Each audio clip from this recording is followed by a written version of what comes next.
നമസ്കാരം. ന്യൂസ് കേരള പ്രധാന വാർത്തകളുമായി CK നാസർ കാഞ്ഞങ്ങാട്. തെരഞ്ഞെടുപ്പ് കമ്മീഷണർ ജ്ഞാനേഷ് കുമാറിനെ മുഖ്യ തെരഞ്ഞെടുപ്പ് കമ്മീഷണറായി നിയമിച്ചു.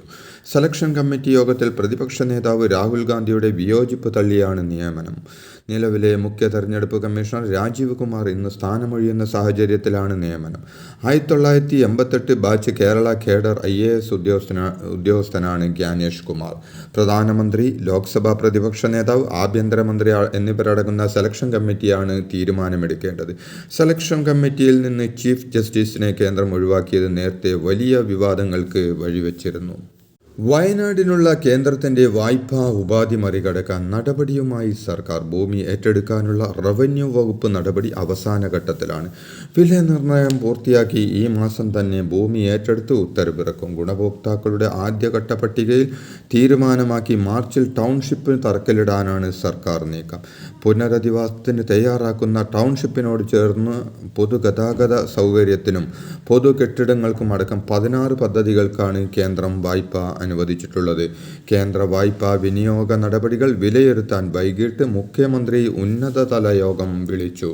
കേരളത്തെക്കുറിച്ച് നല്ലത് പറഞ്ഞാൽ അഭിമാനിക്കുക മലയാളികൾ ഒന്നടങ്കമാണെന്ന് മന്ത്രി മുഹമ്മദ് റിയാസ് പറഞ്ഞു. ഒരു MP പോലും കേരളത്തെക്കുറിച്ച് നല്ലത് പറയാൻ പറ്റാത്ത അവസ്ഥയാണെന്നും എന്തൊരു സൈബർ ആക്രമണമാണ് ശശി തരൂരിന് നേരെ ഉണ്ടാകുന്നതെന്നും മന്ത്രി റിയാസ് പ്രതികരിച്ചു. കേരളത്തെക്കുറിച്ച് നല്ലത് പറഞ്ഞതിന് വിലക്ക് നേരിടുകയാണ് തരൂരെന്നും കേരള വിരുദ്ധ കോൺഗ്രസ് ആയി ഇന്ത്യൻ നാഷണൽ കോൺഗ്രസ് മാറിയെന്നും മന്ത്രി പറഞ്ഞു. തെറ്റായ കണക്കുകൾ കൊണ്ട് ഏച്ചുകെട്ടിയ വിവരങ്ങളാണ് സർക്കാർ മേനി നടിക്കുന്നതെന്നും പ്രതിപക്ഷ നേതാവ് VD സതീശൻ പറഞ്ഞു. കേരളത്തിൽ 3 ലക്ഷം വ്യവസായങ്ങൾ ആരംഭിച്ചുവെന്ന റിപ്പോർട്ട് ശരിയാകണമെങ്കിൽ ഓരോ നിയോജക മണ്ഡലത്തിലും കുറഞ്ഞത് 2000 സ്ഥാപനങ്ങൾ വരണമെന്നും ഇത്രയും സംരംഭങ്ങളിലൂടെ സംസ്ഥാനത്തേക്ക് വന്ന നിക്ഷേപം എവിടെയാണെന്നും അദ്ദേഹം ചോദിച്ചു. കേന്ദ്രത്തിൽ മോദിയെയും സംസ്ഥാനത്തെ വ്യവസായ വകുപ്പിനെയും പ്രകീർത്തിച്ച ശശി തരൂരിനെതിരെ കോൺഗ്രസ് ഹൈക്കമാൻഡ് നടപടിയെടുക്കില്ല. പ്രസ്താവനകളിലെ അതൃപ്തി തരൂരിനെ അറിയിച്ച നേതൃത്വം കേരള സർക്കാരിൻ്റെ കണക്കുകൾ വസ്തുതാവിരുദ്ധമാണെന്ന് ധരിപ്പിച്ചു. ഹൈക്കമാൻഡുമായി ഏറെക്കാലമായി അകലം പാലിക്കുന്ന തരൂരിന് അച്ചടക്ക നടപടിയിലൂടെ ആയുധം നൽകേണ്ടതില്ലെന്നാണ് ഹൈക്കമാൻഡിൻ്റെ നിലപാട്.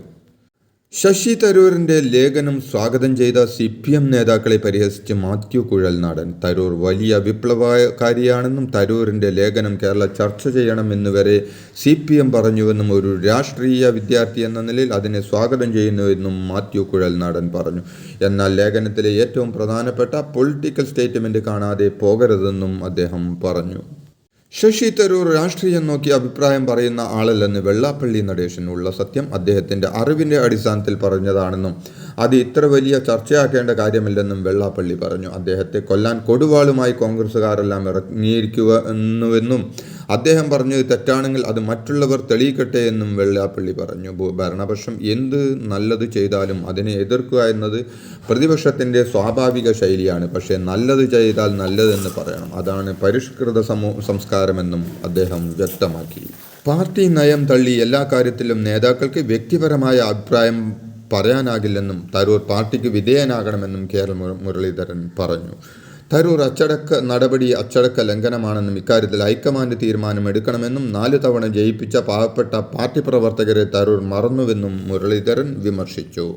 കേരളത്തിൽ ഇനിയും പിണറായി തന്നെ ഭരണത്തിൽ വരുമെന്നും നിലവിലെ രാഷ്ട്രീയ പശ്ചാത്തലത്തിൽ സാധ്യത ഇടതുപക്ഷത്തിന് തന്നെയാണെന്നും വെള്ളാപ്പള്ളി നടേശൻ പറഞ്ഞു. മുഖ്യമന്ത്രി കസേരയ്ക്ക് കോൺഗ്രസ് മോഹിക്കേണ്ടെന്നും മുഖ്യമന്ത്രി മോഹികളായി കോൺഗ്രസിൽ ഒരുപാട് പേരുണ്ടെന്നും എന്നാൽ കോൺഗ്രസ് ഇനി അങ്ങനെ മോഹിക്കേണ്ടെന്നും വെള്ളാപ്പള്ളി കൂട്ടിച്ചേർത്തു. താരസംഘടനയായ അമ്മയുടെ ഭാരവാഹി ജയൻ ചേർത്തല നടത്തിയ വാർത്താസമ്മേളനത്തിനെതിരെ നിർമ്മാതാക്കളുടെ സംഘടന നിരുപാധികം മാപ്പ് പറഞ്ഞില്ലെങ്കിൽ ജയൻ ചേർത്തലയ്ക്കെതിരെ മാനനഷ്ട പരാതി നൽകുമെന്ന് പ്രൊഡ്യൂസേഴ്സ് അസോസിയേഷൻ അറിയിച്ചു. നേരത്തെ സിനിമാ രംഗത്തെ തർക്കത്തിൽ പ്രൊഡ്യൂസേഴ്സ് അസോസിയേഷനെതിരെയും അതിൻ്റെ ഭാരവാഹി നിർമ്മാതാവ് സുരേഷ് കുമാറിനെതിരെയും ജയൻ ചേർത്തല പ്രതികരിച്ചിരുന്നു. UDF സർക്കാരിൻ്റെ കാലത്ത് 300 സ്റ്റാർട്ടപ്പുകൾ മാത്രമാണ് ഉണ്ടായിരുന്നതെന്നും LDF ഭരണത്തിൽ 8 വർഷം കൊണ്ട് 6200 ആയി വർദ്ധിച്ചുവെന്നും മുഖ്യമന്ത്രി പിണറായി വിജയൻ്റെ ഓഫീസ് അറിയിച്ചു. 5800 കോടിയുടെ നിക്ഷേപമുണ്ടായെന്നും 2026ഓടെ 15000 സ്റ്റാർട്ടപ്പുകളാണ് ലക്ഷ്യമെന്നും ഫേസ്ബുക്ക് പോസ്റ്റിൽ മുഖ്യമന്ത്രിയുടെ ഓഫീസ് പറഞ്ഞു. വ്യാവസായിക മേഖലയിൽ കേരളം കുതിച്ചു ചാട്ടത്തിലാണെന്നും എന്നാൽ പ്രതിപക്ഷം സംസ്ഥാനത്തിൻ്റെ ശത്രുക്കളെ പോലെ പെരുമാറുന്നുവെന്നും മന്ത്രി പി രാജീവ്.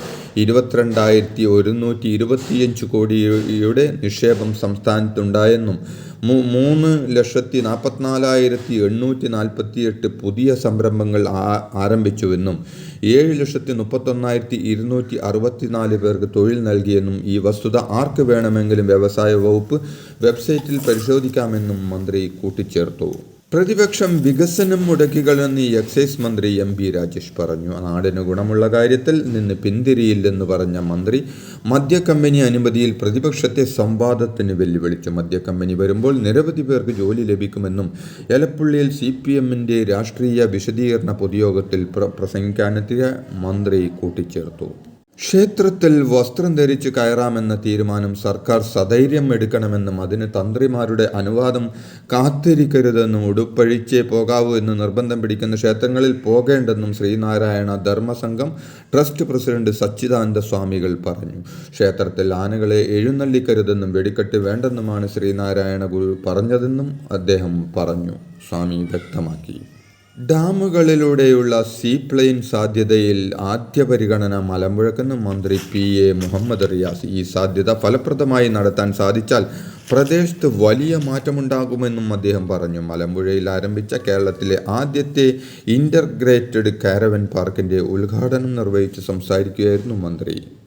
കാര്യവട്ടം ഗവൺമെൻറ് കോളേജിലെ റാങ്കിംഗ് പരാതി സ്വീകരിച്ച് കോളേജിലെ ആൻറ്റി റാങ്കിംഗ് കമ്മിറ്റി. ബയോടെക്നോളജി 1-ാം വർഷ വിദ്യാർത്ഥി ബിൻസ് ജോസിനെ സീനിയർ വിദ്യാർത്ഥികൾ റാങ്ക് ചെയ്തുവെന്നായിരുന്നു പരാതി. ഷർട്ട് വലിച്ചു കീറി മുട്ടുകാലിൽ നിർത്തി മുതുകിലും ചെകിടത്തും അടിച്ചുവെന്നും തറയിൽ വീണ ബിൻസിനെ വീണ്ടും മർദ്ദിച്ചുവെന്നും വെള്ളം ചോദിച്ചപ്പോൾ തുപ്പിയ ശേഷം കുപ്പിവെള്ളം നൽകിയതായും ബിൻസ് പറയുന്നു. സീനിയർ വിദ്യാർത്ഥികളായ വേലു, പ്രിൻസ്, അനന്തൻ, പാർത്ഥൻ, അലൻ, ശ്രാവണൻ, സൽമാൻ എന്നിവർക്കെതിരെയാണ് പരാതി. പ്രിൻസിപ്പലിൻ്റെ റിപ്പോർട്ടിൻ്റെ അടിസ്ഥാനത്തിൽ റാങ്കിങ്ങിന് കേസെടുക്കുമെന്ന് കഴക്കൂട്ടം പോലീസ് അറിയിച്ചു. ചാലക്കുടിയിലെ ഫെഡറൽ ബാങ്ക് പോട്ടാഷ് ശാഖയിൽ നിന്ന് 15 ലക്ഷം രൂപ കവർന്ന കേസിലെ പ്രതി റിജോ ആന്റണിയെ 2 ആഴ്ചത്തേക്ക് റിമാൻഡ് ചെയ്തു. ചാലക്കുടി 1-ാം ക്ലാസ് മജിസ്ട്രേറ്റ് കോടതിയുടേതാണ് നടപടി. പ്രതിക്കായി പോലീസ് 5 ദിവസത്തെ കസ്റ്റഡി അപേക്ഷ നൽകിയിട്ടുണ്ട്. പ്രതിക്ക് ജാമ്യം നൽകിയാൽ കുറ്റം ആവർത്തിക്കാൻ സാധ്യത എന്ന് പോലീസ് റിമാൻഡ് റിപ്പോർട്ടിൽ പരാമർശിച്ചിട്ടുണ്ട്. കേരളത്തിലെ തദ്ദേശ സ്വയംഭരണ വകുപ്പ് ലൈഫ് ഭവന പദ്ധതി, ഡിജിറ്റൽ സാക്ഷരത, നഗരനയത്തിലെ ഇടപെടലുകൾ എന്നിവ വഴി രാജ്യത്തിന് തന്നെ മാതൃകയായ പ്രവർത്തനങ്ങൾക്ക് സംസ്ഥാനം നേതൃത്വം നൽകുകയാണെന്ന് മന്ത്രി MP രാജേഷ് പറഞ്ഞു. തദ്ദേശ ദിനാഘോഷത്തിൻ്റെ ഭാഗമായി സ്വരാജ് ട്രോഫി പുരസ്കാരങ്ങൾ പ്രഖ്യാപിച്ച് നടത്തിയ വാർത്താ സമ്മേളനത്തിൽ സംസാരിക്കുകയായിരുന്നു അദ്ദേഹം. വിവിധ പദ്ധതികളിൽ വകുപ്പ് നേരിട്ട് നടത്തിയ നേട്ടങ്ങൾ മന്ത്രി വിശദീകരിച്ചു. ഇതോടെ ഇന്നത്തെ പ്രധാന വാർത്തകൾ സമാപിച്ചു. നന്ദി, നമസ്കാരം.